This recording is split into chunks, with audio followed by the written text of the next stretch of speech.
So now we have two confessions from two different women that make... I need some tea to calm my nerves. It's gone cold. Hi and welcome to another video here on my channel, Morbid History. Today we're taking on a roller coaster of a ride from 1845. Yeah, this is basically a soap opera in the 1800s. And let's get straight into the wild ride that is Attarps murders. So, our story starts in Attarp. A family called Ekvall, a pretty well-off family, moved there in 1844. They had found themselves a big house and farm and decided to live a simple life. It was like a dream of the father of the family. The father was called Per Ludvig Ekvall, and he was 49 years old. His wife was Hedvig Ekvall, and she was 42. Together they had 6 very well-dressed, fine and courteous, is that a word? Proper-looking children. We're only gonna focus on 2 of them, the eldest daughter Sophie Ekvall and the eldest son William, 17. Either way, they pretty soon found a camaraderie there in Attarp, much to the fact that they offered a lot of new jobs to the people living there. They hired a bunch of maids and farmhands. 2 of these maids were Hedda Ekvall, 16, and Maja-Stina Forsberg, 16. Maja-Stina Forsberg also had a brother called Gustav, and he was also employed at the new nice manor house. And that's basically where our story starts. Not less than 6 months later, tragedy struck the manor. After eating a bowl of spinach soup, Per, he started complaining of a stomachache. Then, one of the maids, Maja-Stina, who was known to lick the bowls, so to say, afterwards, also started feeling very, very unwell, stomach aches, cramps, and lots of bodily fluids going around. The family tried to get Per to fetch the local doctor, a Mr. Sköldberg, but he didn't think that it was that bad until maid Maja-Stina, 16, succumbed to her stomach aches later in the evening. And that put some fire under the butts of the household. So they went to Jönköping to pick up the doctor. He came there and did an autopsy on Maja-Stina and could very promptly assure everyone that this was arsenic poisoning. Things were not looking good for Per at this moment. Per was lying in his bed, angry, and was saying that he was so upset that he would die without knowing who did this to him. But he actually became a bit better for a few hours, until suddenly he became worse again. And a few nights later, the father of the house, Per, also succumbed to the arsenic poisoning. Of course, arsenic isn't anything that you just happen to get into your body out of nowhere. So law enforcement was of course called right away. They came to the house to make a little look-see through the house and stuff like that. Ask everyone where they were, who did the food, and shutta heiti, the this, that and the other. They quickly realized that it was one of the younger daughters that had made the soup that day, but she had asked for help from her mother because she didn't know how much sugar to put in the soup. They looked in the sugar bowl, but they couldn't find any arsenic there. They started looking in the bowls, the kettles in which they boiled the soup, and saw some white stuff in there. But this in turn made the mother of the family, Hedvig, super angry because she got so pissed off that they would even assume that she couldn't keep her kitchen clean. That was like her job, you know? She got so angry, in fact, that she started directly pointing fingers at one of the maids. Hedda Thorman, 16. Quite quickly, she started saying that Hedda murdered them because she had been fat for a few months and then suddenly got skinny again. This must have meant that Hedda at some point had gotten pregnant and in secret given birth to a child and hid it somewhere. Presumably even cancelled its live subscription. So now the police had to start going through all of this information and get to the bottom of what the heck just happened here.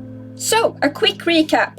These were the people that we will be talking about during this little soap opera true crime solved unsolved case.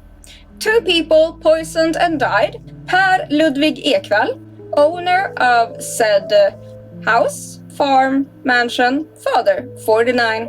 Maja-Stina Forsberg, 16, maid. We have maid Hedda Thorman, 16, possible baby counselor. And we will talk more about William Ekvall, the son, and Sophie Ekvall, the oldest daughter. Other people we will be seeing in this little roller coaster is the doctor, Mr. Sköldberg, a judge called Mr. Ribbing, he's an angry one, Maja-Stina, the killed maid's brother Gustav, and just some random people without names from Attarp. What we need to know about Sweden in the middle of the 1800s was that they had things called ting, which is basically court. Instead of researching the case before court, they actually researched the case during the ting. This case will actually have a ting every month for a whole year, because new things just pop up every time and they need to schedule a new one until they feel satisfied with any results. And thus the story jumps to one of those things, the first one. And of course, the first suspect they had was Hedda the maid, the perhaps baby counselor, poisoner, murderer, 16-year-old. Contemporary writers described her as almost angelic, looking like a baby with a fresh face and an innocent aura around her. People in the crowd were kinda iffy about her being able to do all these things. But the court, the judge, and the other ones there had made up this plausible story that she had been pregnant, given birth during the night, and Maja-Stina, the murdered maid, had helped her hide the baby in a stack of manure. This was during winter, but somehow they had dug into that and hid the baby in there. And since Maja-Stina knew of her secret, that would have been a good enough reason to want her dead. In this scenario, the father, Per, was just a casualty. This was enough for the first thing, so they put Hedda in prison, a very dark and lonely place for a small 16-year-old girl. There she is questioned and hounded, being more or less tormented day in, day out until the next thing. And when the next thing arrives, a sad and defeated Hedda comes in and confesses to the entire thing. She had indeed given birth to a baby, hidden it in the manure stack after cancelling it, and the father was none other than the son of the family, William. She said that she and William had planned these murders together because William wanted her father dead. William wanted his father dead, and he also wanted Maja-Stina dead. So William was in this case the aggressor of the murder. Hedda said that this was because William wanted his dad gone so that they could marry, and he wanted Maja-Stina gone because Maja-Stina had expressed that she was wanting to tell a priest what had happened. It was like a very heavy burden on her soul and stuff like that. She just poured it all out, So then they took William in. William confessed to have had many coituses with Hedda, but denies having anything to do with the murder charges. He denies even knowing anything of any pregnancy. People from Attarp who were there in the crowd came up as witnesses to say that they had seen William talk very badly of his father, that his father was a mean man, that he used to beat his wife, Hedvig, that he beat his children. Was just all around a bad person, and at some point may have said in a drunken state wished his father's demise. Sure, he could have said all that, but that does not mean that he was actually going to do it, now does it? But it doesn't look very good after what Hedda said. Mr. Sköldberg comes in, waiting for the next thing next month.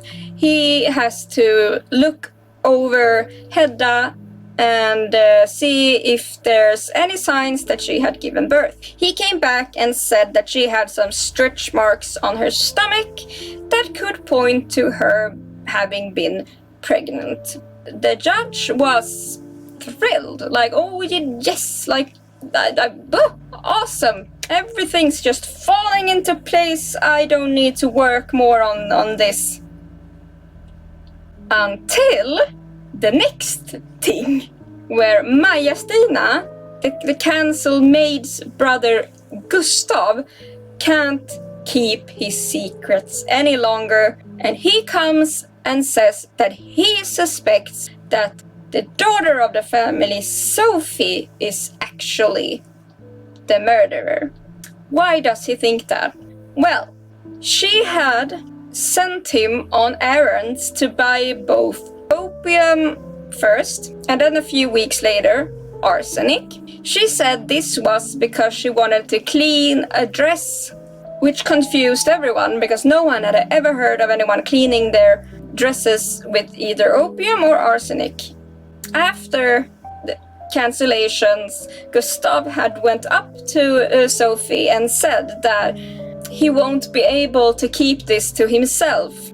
He will go to Tinget and tell them what he knows. And when he did it, she had threatened to gå I åa, which translates to go into the river, self-cancellation. And that was the reason why he had waited so long to come out with his statements. And so the judge pulled out Sophie, who denied. But after the judge had been screaming at her for a while, she suddenly broke down and confessed that yes, she had murdered both her father and Maja-Stina. So now we have two confessions from two different women that make no sense. One of these people are obviously lying. There wasn't much to do other than send both of them back to prison and into their lonely cells. Until next court date. During the wait, Hedda took back all of her confessions. She had never given birth to a baby. She had never murdered anyone. The only thing she had done was have frequent intercourse with William. That was it. The reason she gave for lying was that she had such a weak constitution and couldn't handle the tiny dark cell that she had been put into. And the people questioning her had put stories into her head that William had already confessed, that if she confessed to anything, she would be placed into a better cell. But still, we had the doctor that said that the stretch marks said that she could have had a baby. The mother Hedvig seemed pretty sure that she had been fat and then slim and all that, so they still had to check her out, you know. So Sköldberg went back in there and did a very thorough examination of the poor 16-year-old. I'm gonna spare the details, but there were way too much information about the looks of her private parts. But he concluded that she looked fine, and there was now that he actually went there and had a proper look, she could not have given birth to any babies. Her body was firm and in good condition.